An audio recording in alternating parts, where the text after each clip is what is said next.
পৃথিবীতে এমন কিছু মানুষ আছে যারা আধুনিক সভ্যতার কোনো নিয়মই মানে না। তাদের কাছে আমাদের সৌন্দর্যের ধারণা ভুল। এমন উপজাতি আছে যারা মৃতদের সাথে ঘুমায়। এমন মানুষ আছে যাদের কাছে গেলে হয়তো আপনাকে তীর মেরে হত্যা করা হবে। এমন সংস্কৃতি আছে যেখানে মোটা হওয়া সবচেয়ে বড় সম্মানের বিষয়। আজকে আমরা জানব পৃথিবীর সবচেয়ে রহস্যময় এবং অদ্ভুত 7টি মানব জাতির কথা, যাদের সংস্কৃতি শুনলে আপনিও চমকে উঠবেন। জ্ঞানবীজ চ্যানেলে নতুন হয়ে থাকলে অনুরোধ থাকবে চ্যানেলটি সাবস্ক্রাইব করে পাশে থাকার। তাহলে শুরু করা যাক।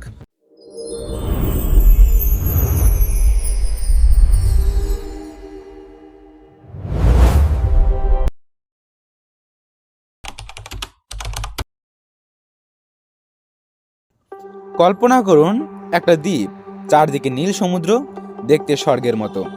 কিন্তু এই দ্বীপে পা দেওয়ার চেষ্টা করলে আপনাকে হত্যা করা হবে। ভারত মহাসাগরের আন্দামান দ্বীপপুঞ্জে অবস্থিত নর্থ সেন্টিনেল আইল্যান্ড। এখানে বাস করে সেন্টিনেলিস উপজাতি। এরা প্রায় 60,000 বছর ধরে বাইরের দুনিয়া থেকে সম্পূর্ণ বিচ্ছিন্ন। 60,000 বছর, যখন মানবজাতি পাথরের অস্ত্র ব্যবহার করত, তখন থেকে এরা এই দ্বীপে আছে। এদের সংখ্যা কত? ধারণা করা হয় 50 থেকে 500 জন, কিন্তু নিশ্চিত করে বলা সম্ভব না, কারণ কাছে যাওয়ার উপায় নেই। 2004 সালে ভয়ঙ্কর সুনামির পর ভারত সরকার জানতে চেয়েছিল এরা বেঁচে আছে কিনা। হেলিকপ্টার পাঠানো হলো। হেলিকপ্টার যখন কাছে গেল, দ্বীপ থেকে একজন মানুষ বের হয়ে এলো, হাতে বিশাল তীর ধনুক। সে সরাসরি হেলিকপ্টারকে লক্ষ্য করে তীর ছুড়ল। হেলিকপ্টার পিছু হটল। সেন্টিনেলিস এখনো বেঁচে আছে। সবচেয়ে দুঃখজনক ঘটনাটি ঘটে 2018 সালে। জন অ্যালেন চাউ নামে একজন আমেরিকান ধর্মপ্রচারক, তিনি এই দ্বীপে গিয়ে খ্রিস্টান ধর্ম প্রচার করতে চেয়েছিলেন। স্থানীয় জেলেদের ঘুষ দিয়ে তিনি নৌকায় গেলেন। পরদিন জেলেরা দূর থেকে দেখল সমুদ্র সৈকতে একটি মৃতদেহ। জন অ্যালেন চাউকে হত্যা করে কবর দিয়েছে সেন্টিনেলিস।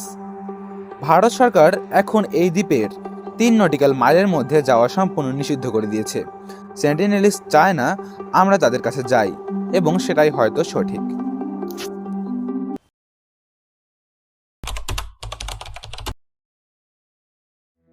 পাপুয়া নিউগিনির গহীন পাহাড়ি উপত্যকায় বাস করে ডানি উপজাতি।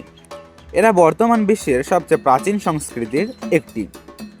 এদের ঐতিহ্য সম্পর্কে জানলে আপনার বুকটা একটু ভারী হয়ে যাবে। ডানি উপজাতিতে যখন কেউ মারা যায়, বিশেষত পরিবারের কোনো ঘনিষ্ঠ মানুষ, তখন মহিলারা শোক প্রকাশ করে একটি অদ্ভুত উপায়ে। তারা নিজেদের হাতের একটি আঙ্গুলের উপরের অংশ কেটে ফেলেন। শুধু একবার নয়, প্রতিবার কাছের মানুষ মারা গেলে। ফলে ডেনি উপজাতির বয়স্ক মহিলাদের হাতে প্রায় মাত্র একটি আঙ্গুল থাকে। এই প্রথাকে বলে ইকি পালিন।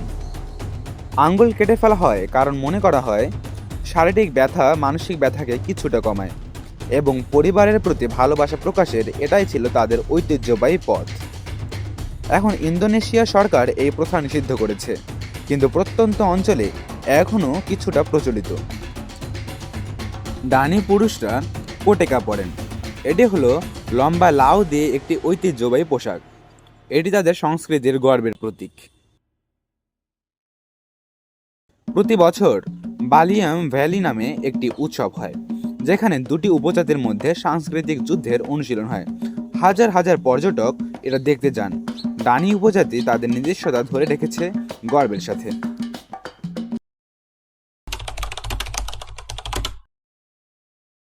ভারতের পবিত্র শহর বারাণসী অথবা বেনারস, গঙ্গার ঘাটে প্রতিদিন শত শত মৃতদেহ সৎকার করা হয়।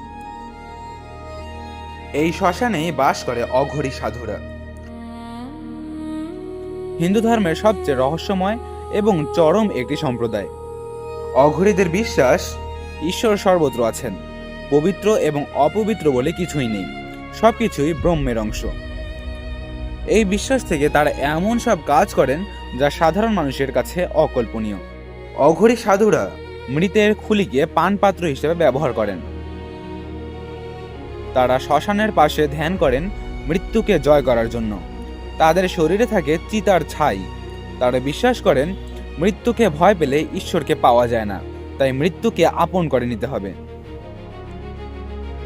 অঘরীরা সমাজের একদম প্রান্তে থাকেন, কিন্তু অনেকে তাদের কাছে আসেন আশীর্বাদ নিতে, বিশেষত যারা কঠিন রোগে ভুগছেন। তাদের কিছু সদস্য ভেষজ চিকিৎসায় বিশেষজ্ঞ, এবং তারা সমাজের যে মানুষগুলোকে কেউ গ্রহণ করে না, যেমন কুষ্ঠরোগী এবং অন্তঃশ্রেণীর মানুষ, তাদের সেবা করেন। অঘরী সম্প্রদায় আমাদেরকে মনে করিয়ে দেয় আধ্যাত্মিকতার পথ সবসময় আরামদায়ক নয়।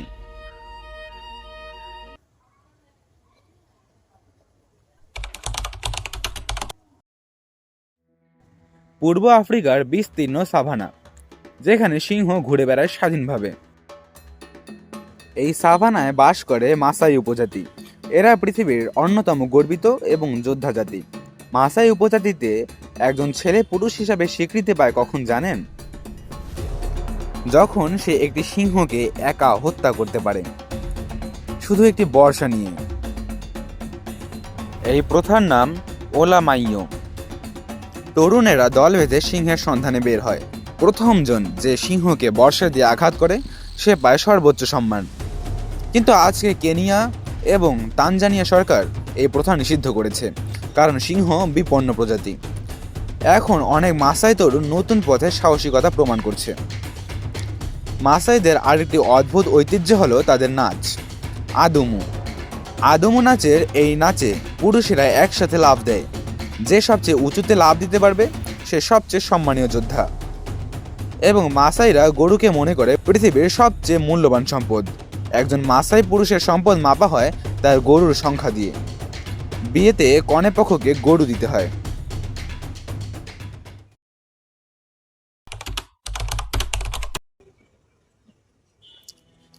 নামিবিয়ার উত্তরাঞ্চলে গরম মরুভূমিতে বাস করে হিম্বা উপজাতি। এদের দেখলে প্রথমে চোখে পড়বে তাদের গায়ের রং, লাল কমলা আভা। এই রঙের রহস্য কি? হিম্বা মহিলারা একটি বিশেষ মিশ্রণ তৈরি করেন, ওটজিজে। এই মিশ্রণ তারা প্রতিদিন সারা শরীরে এবং চুলে মাখেন। কেন? কারণ নামিবিয়ার এই অঞ্চলে পানির অভাব। হিম্বা উপজাতি গোসল করার পরিবর্তে এই ওটজিজে দিয়ে শরীর পরিষ্কার রাখেন। এই ওটজিজে একটি প্রাকৃতিক সানস্ক্রিন হিসাবেও কাজ করে। মরুভূমির তীব্র রোদ এবং পোকামাকড় থেকে রক্ষা করে। হাজার বছর ধরে হিম্বারা এই পদ্ধতিতে বেঁচে আছেন। তবে হিম্বা সংস্কৃতির আরেকটি দিক আছে। তারা মাতৃতান্ত্রিক সমাজে বিশ্বাসী। সম্পত্তি মায়ের দিক থেকে উত্তরাধিকার হয়। হিম্বা মহিলারা টপলেস থাকেন, কিন্তু পা ঢেকে রাখেন। তাদের কাছে পায়ের পাতা দেখানো অসভ্যতার চিহ্ন। এই উপজাতি এখন আধুনিকতার চাপে পড়েছে, কিন্তু অনেকে তাদের ঐতিহ্য আঁকড়ে ধরে আছেন।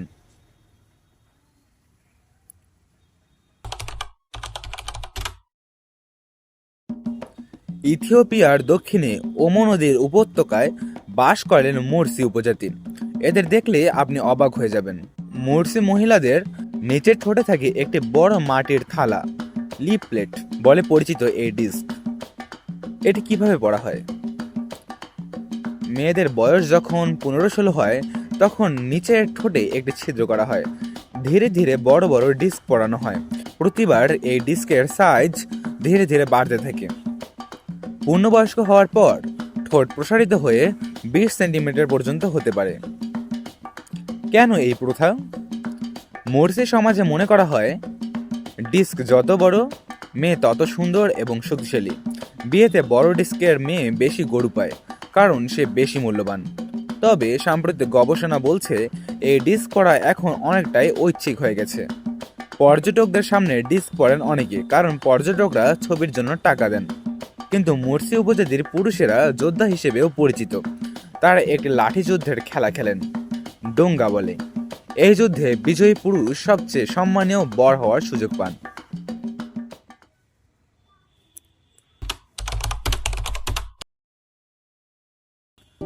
আমাদের আধুনিক সমাজে স্বাস্থ্যকর থাকা মানে হলো চিকন থাকা, ফিট থাকা। ডায়েট করো, জিম করো, ক্যালোরি মাপো। কিন্তু ইথিওপিয়ার বডি উপজাতির কাছে সবচেয়ে সম্মানীয় পুরুষ কে? যে সবচেয়ে বেশি মোটা। প্রতি বছর বডি উপজাতিতে একটি প্রতিযোগিতা হয়, নাম কায়েল। প্রতিযোগিতার 6 মাস আগে থেকে পরিবার তাদের একজন পুরুষ সদস্যকে বেছে নেয়। তারপর শুরু হয় মোটা করার অভিযান। 6 মাস ধরে প্রতিযোগী শুধু খায় আর ঘুমায়। তাকে খাওয়ানো হয় গরুর রক্ত এবং দুধের মিশ্রণ, প্রতিদিন বিশাল পরিমাণে। 6 মাস পরে যখন প্রতিযোগিতার দিন আসে, গ্রামের সবাই জড়ো হয়।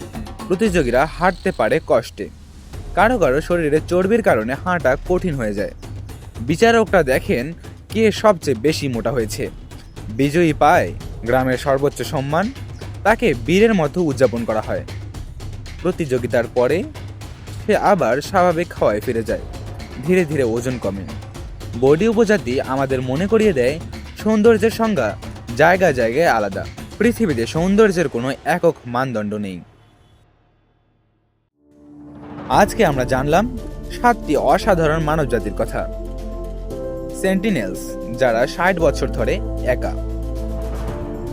ডানি ট্রাইবস, যারা আঙ্গুল কেটে ভালোবাসা প্রকাশ করে।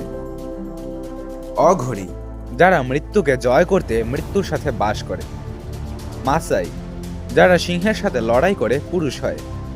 হিম্বা, যারা মাটি মেখে মরুভূমিতে টিকে আছে 1000 বছর ধরে। মুরসি, যারা ঠোঁটে ডিস্ক পরে সৌন্দর্য প্রকাশ করে।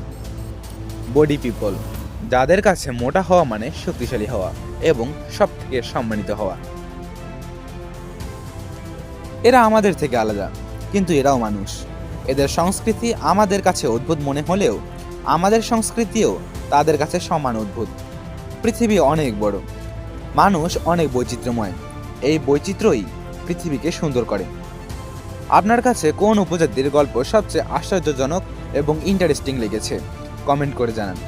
ভিডিও ভালো লাগলে লাইক করুন, চ্যানেলটি সাবস্ক্রাইব করুন, কারণ সামনে আরও কিছু অজানা ইন্টারেস্টিং ভিডিও আসতে চলেছে। ততক্ষণ ভালো থাকুন, সুস্থ থাকুন এবং সচেতন থাকুন।